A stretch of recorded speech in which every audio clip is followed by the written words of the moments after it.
Well, good morning, good afternoon, good evening, and good golly, Miss Molly. Welcome to another in the occasional series, Vinyl from the Vault, where I pluck vinyl records from my collection that caught my eye in the last 2 days and have a little chat about them.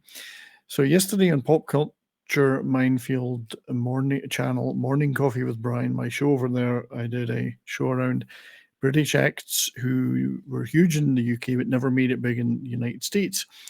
One of those was so I was talking about Cliff Richard. I was actually talking about his backing band, the Shadows, who also were a massive act in their own right in the UK. Never really had any American hits. And one of the albums I had plucked from my collection just to illustrate this band was an album from 1970 called Shades of Rock.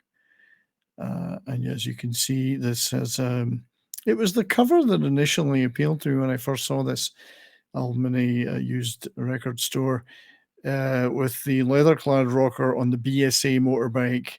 Fantastic cover. The rear is almost the same picture, really, though, with just the track listing on it. So, but I thought, what an interesting little album, and I've listened to it a few times in the last few days. First time and since I got it years ago that I listened to it.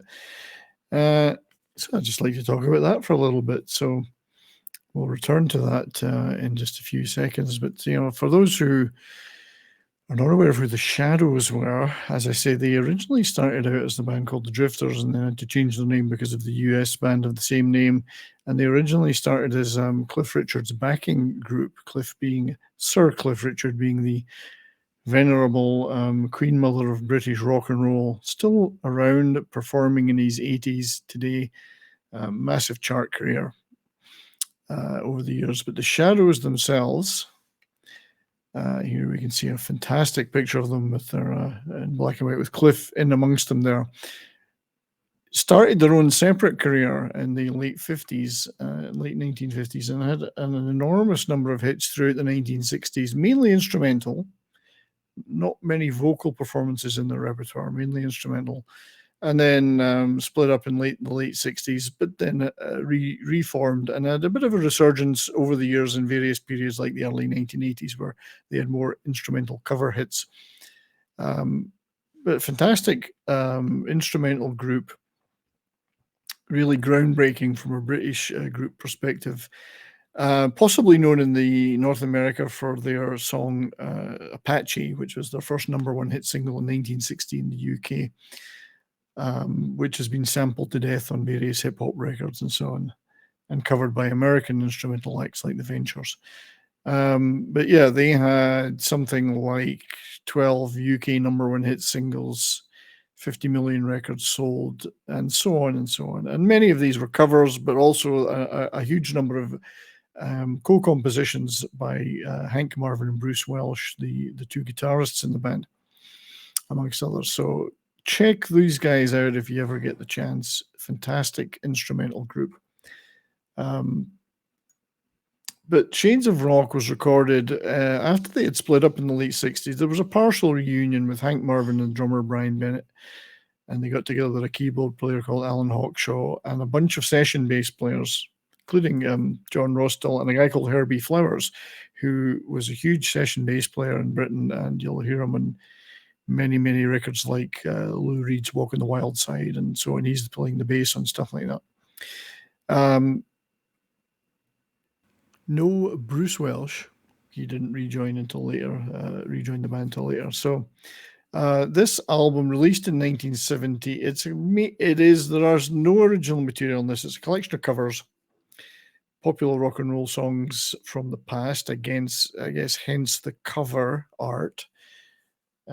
Which was a guy called Alan Wilmot took this photograph, and to be honest, the only other album I could find a credit for him on was by octogenarian, a British piano player, Mrs. Mills. So whether he did other stuff or not, I'm not aware. Sorry, Alan, if you did.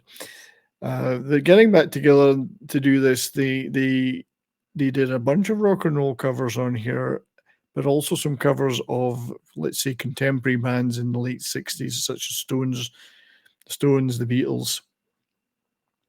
Proud Mary is a track on this album that's significantly covered by them. And what could you say about the music on it, except it's energetic, has some great flourishes in terms of a little bit funky here and there, some sitar work, but still in that very polite Shadows instrumental style. So it's certainly not hard rock, but some very interesting tracks on it. The version that I appear to have in my collection was printed in Hong Kong for the Hong Kong and Malaysian markets. So in the inner sleeve, and these are all photographs from my actual copy here, inner sleeve, one side of the inner sleeve features current EMI artists that we would recognize, like Paul McCartney. There's Cliff, their friend Cliff there, Badfinger, Grand Funk, Herman's Hermits, many others. But the other side of the inner sleeve, interestingly enough, is all what I believe to be, and forgive me if I don't know this for sure, all Hong Kong Chinese artists with perhaps Malaysian artists in there too. Fascinating albums, and I actually wouldn't mind taking a little look into later today. I'm going to do that. I'm going to look up some of these, see if I can find out any information on them. So you can see the market that this particular version of the album was aimed at. So. But just to return briefly to the music, and this was not a big hit album at the time. It probably sold moderately well. They were past their period of having big hit singles and wouldn't have any more of those again until the late 70s with covers they did then, such as Cavatina. Mixture, as I say, of rock and roll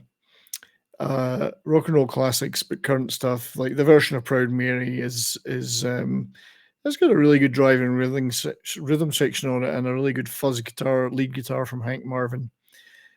I would say that the most interesting track on it, though, is a version of the Beatles' Paperback Writer, which is kind of done in the style of Bo Diddley. It's a very Bo Diddley beat to it, but with lots of sitar and some really interesting percussion work on it. So they really tried a few different things for them. Again, all very polite, by no stretch of the imagination, heavy rock and roll. But just the sleeve itself is just phenomenal. I mean, it's worth it alone. In fact, I was thinking of putting this up on the wall because it's such a great picture. So anyway, so that's today's vinyl from the vault. The Shadows, Shades of Rock.